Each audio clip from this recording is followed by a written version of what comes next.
Hi, it's me again, and I wanted to talk to you about feeding your goats. In order to understand goat feeding, we need to really take a look at the basic biology of a goat. So I have my handy dandy drawing here.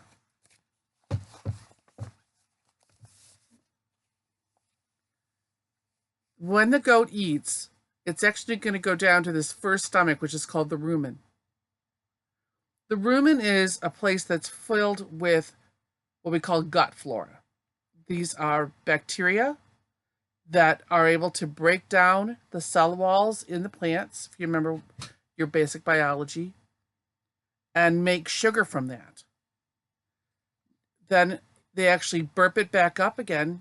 They chew some more. It goes back down to the rumen, on to the reticulum, the omasum, and finally the abomasum before it hits the intestines. This four-step process allows them to get the most out of their food that they can get. But it can give them a couple of days to get through a meal. Now, when we feed them grain, a lot of grain, what we're doing is giving them an awful lot of sugar. Now, that rumen, that first section, its job is already to begin harvesting the sugars from the plants that are there. So if we're giving it more sugar than it can handle, those bacteria are going to go nuts and have a party. Now, that party is called bloat, and bloat can lead on to polio. So the easiest way to keep our goats healthy is to not feed them any more grain than we absolutely have to. If goats are left to be able to browse on fresh browse, not dried hay, but fresh browse, especially browse through the spring and summer, if you live in the northern climes, they will make their own sugars. They really don't need any more grains at all for maintenance. If we're actually pushing more production on them, more energy needs such as milk production or breeding, or as in pregnancy, or breeding as in production of sperm, then we need to give them extra sugar because they're using an awful lot of energy in reproduction. But that's not the reality for most goats. It's never the reality for wethers. So sugar needs to be a treat for them. They will make their own sugars from what we give them. Now, they can eat all different types of hay. They can eat alfalfa.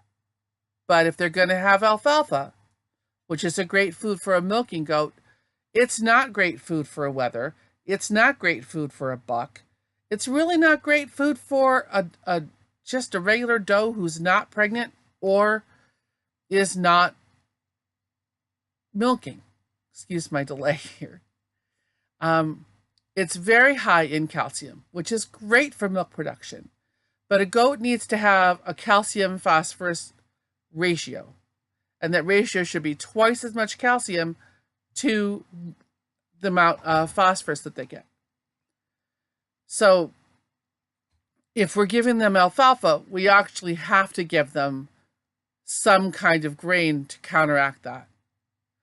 If we don't give them enough calcium, if they don't get alfalfa, then we need to increase their calcium in a different way when they're pregnant, because that 2-to-1 calcium phosphorus ratio is critical.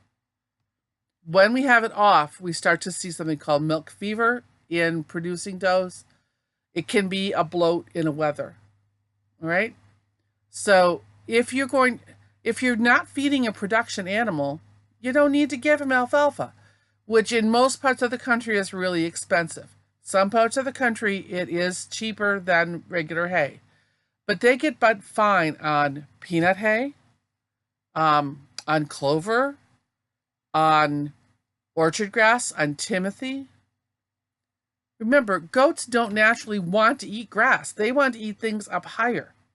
So they can have white pine. They can have any kind of pine. Pine is a natural wormer. Okay? They can have maple. But again, maple is very high in sugar. So dry leaves are better than fresh leaves. If you've ever had a horse and put a horse out on pasture early spring, there's a lot of sugar in that early spring grass. Horses can colic. A goat can bloat. So if they're on fresh sprouted stuff, keep the exposure under control. I won't say minimal, but under control. Right? If you are in a situation where you can put them out on browse and let them feed themselves, you don't need to feed them hay at all. But once they've taken down all that browse, you're going to need a supplement, or you're going to need to move them to another location. Okay? Now, you do have to watch out for some poisonous plants.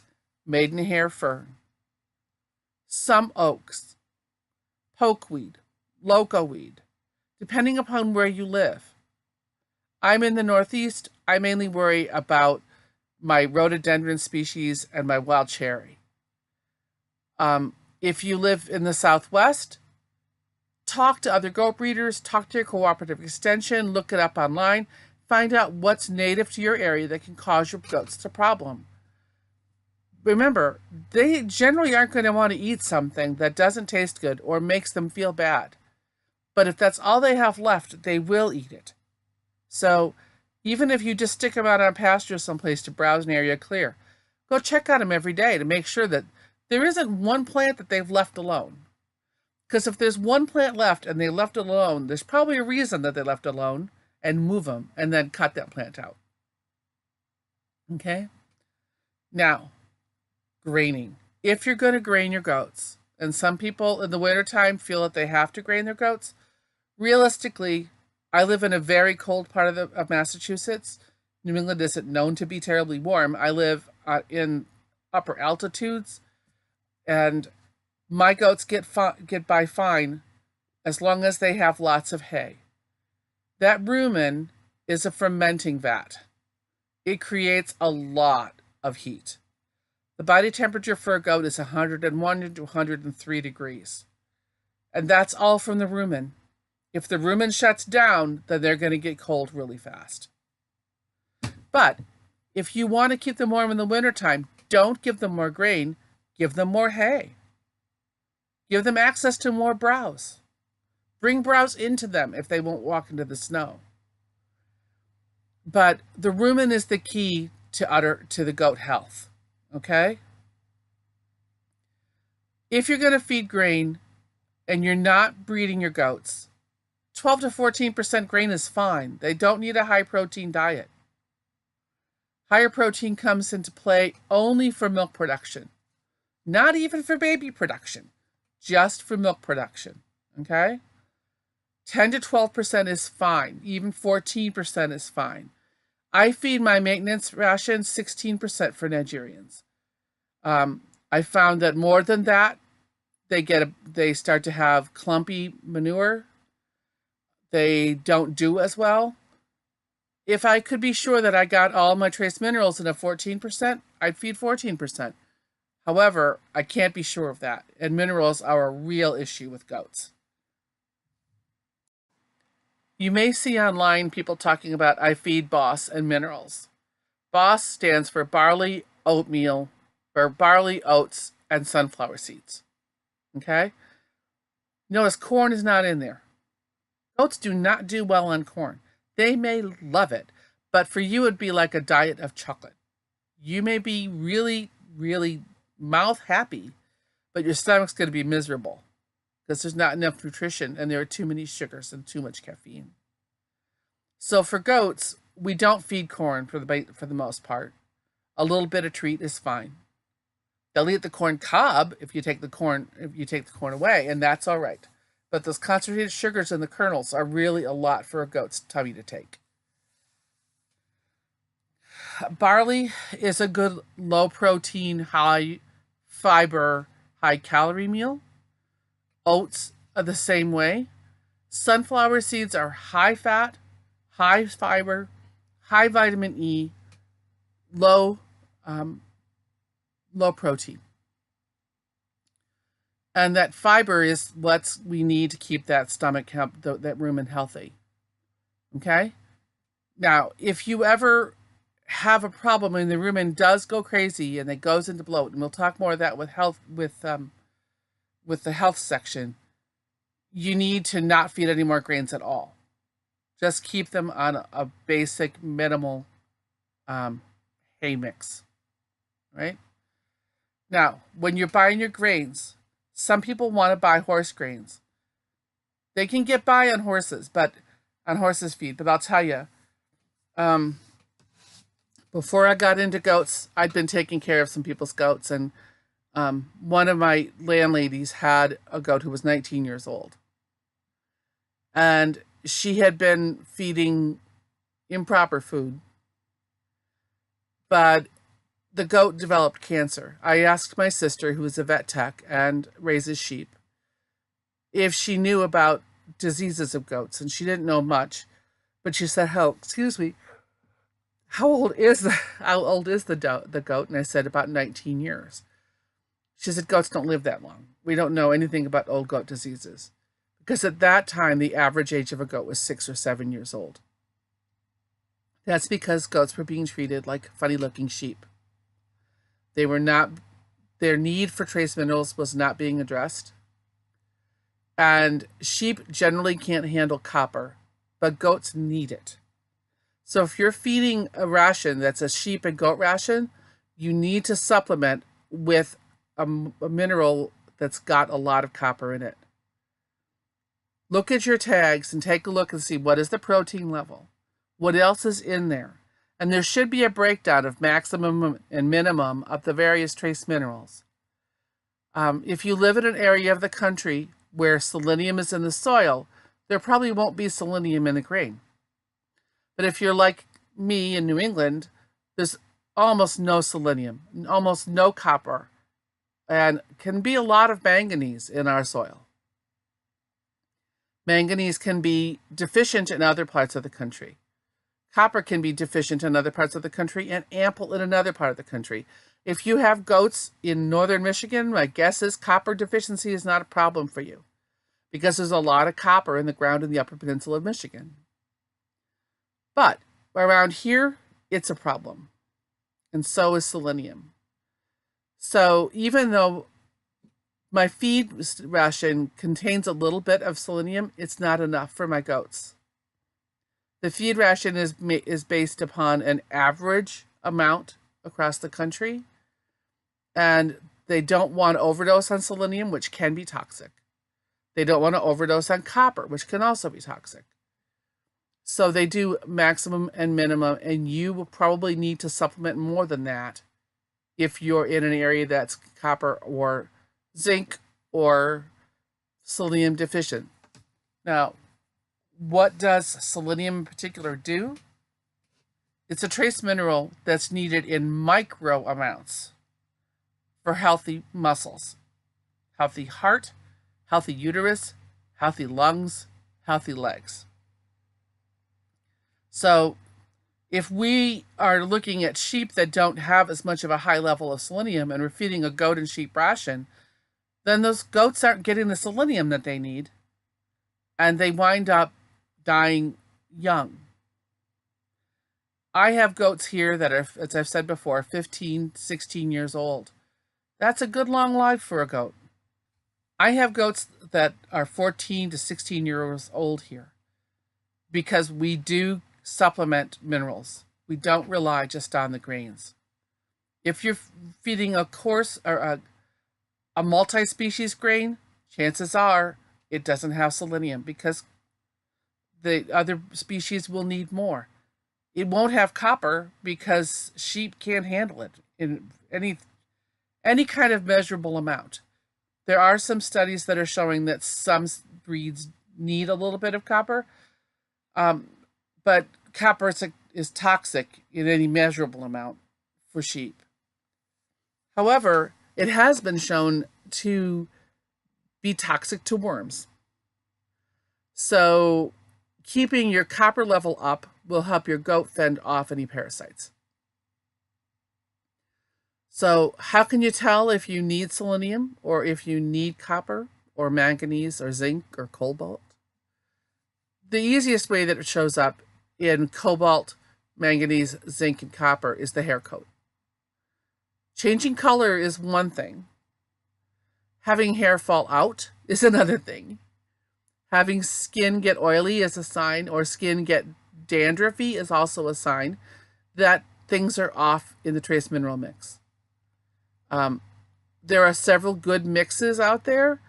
There's Sweet Licks, which is what I use. There's Golden Blend. Blue Seal Feed has a good mix. Talk to some people around you and see what they use for a goat mineral mix. Okay, I don't use rumensin. Rumensin is a coccidiostat that's put into some grains. I already feed a coccidiostat or coccidiocidal grain, so I don't feel the need to put twice as much coccidious medication in their diet. When you're looking at your mineral mix, ask or check out for Morintel or Morensin or rumensin. Those are all three names for the coccidiostatic mineral mix. Okay. The other way that I get minerals into my goats is something called Replemin Plus Gel. I don't get paid anything by the company, and I haven't found it to be the 100% replacement for some other for uses of minerals, but I have found it very helpful. Replemin Gel is a paste that comes in something that looks like a caulking tube. You need to have a caulking tube gun. Theirs actually has 2 pins in it, which allow you to set it for 5 cc's or 10 cc's. Nigerians just need the 5 cc amount. And they recommend using it on a bi-weekly basis. I use it as needed. If I've got a goat that has a real problem with a bad coat or is just not feeling up to par, then I will go ahead and give him or her some Replemin Gel. If a goat needs more than that, I do give a BOCI shot or an EC shot, depending upon the medicine. There are 4 different types. There's Low-C, Mu-C, BOCI, and EC. Those are all selenium medications. Selenium can be toxic, but it's vital. So I give it to my boys before breeding season, my girls right before the baby's born, about 2-3 weeks before delivery. I give it to babies if they're very weak. I give them just a drop in their mouths. If I've got an aged doe who's acting a little off, like maybe she's lame, that's my first go-to treatment. And I can see immediate response when I do that. But you have to be very careful of the dosage. With BOCI, it's 1 cc to 40 pounds. With EC, it's 1 cc to 80 pounds. So you have to talk to your vet. You have to get it through your veterinarian. And they will help you either give you the shot or give you the dosage. Okay? The other thing that we routinely do is copper bolusing. And a copper bolus is actually a big pill, about that big around. It can be larger. And it's filled with copper wires. They're about that big. And when you open that up, you're going to find way more copper than you need to give to a single goat. I use gel caps that I can get from a natural food store. And I fill the gel caps. I get the 00 size. I fill those with the copper wires. It's a little bit hard, a little bit fine motor work, but it's worth it. You can't get that full bolus down a Nigerian's throat, but you can do 2 or sometimes 3 boluses or little gel caps, not boluses, 2 or 3 little gel caps, and you'll use a balling gun. This is what a balling gun looks like. You're going to put the gel cap into the tube and pull the plunger back. Put that in their mouths. There's a set of their teeth missing. It's called, I forgot the name. A bar. That's what it's called. There's a set of teeth missing along the side. We call it the bars. Horses have it, cows have it, goats have it, and sheep have it. You can set the balling gun into the bars of the teeth and then shove that the gel cap down their throats. They hate it. It's really stressful. But if you've got a buck who's really, really in need of copper, that's the best way to get it down him.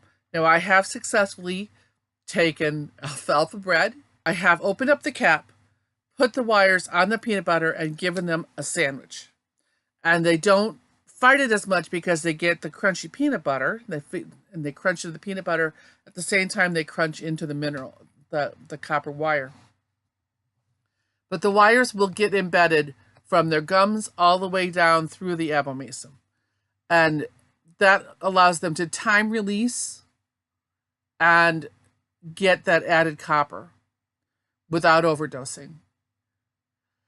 It's not going to puncture the wall. The body will eventually absorb it. But it isn't a low-stress situation. So if you can get by with the Replimon gel or putting copper sulfate in the water, which I've never been very helpful finding, then I've never found very helpful, then that is another option for you. Now, when I feed my mixes or feed my grain, when I feed my grains to my goats, I'm sorry, I'm getting tired. I actually have been very worried about how much they were actually taking up. One year, I was very concerned about copper, so I used a cattle block. I used a cattle mineral block. And we wound up finding that our bucks had lower libido. They were siring fewer kids. The does were not going into heat as readily. So I contacted Blue Seal Feeds. First, I blamed GMO grains. I blamed everybody else. I hadn't changed anything else in my ration. But the Blue Seal dealer actually had the nutritionist call me, and we had a good long conversation. And because my iron at my farm is heavy in iron, the water was actually being taken into the kidneys, and the iron was blocking the absorption of the other minerals. Now, when I added the higher level of copper, I actually plugged the absorption up with iron and copper so that nothing else could get by.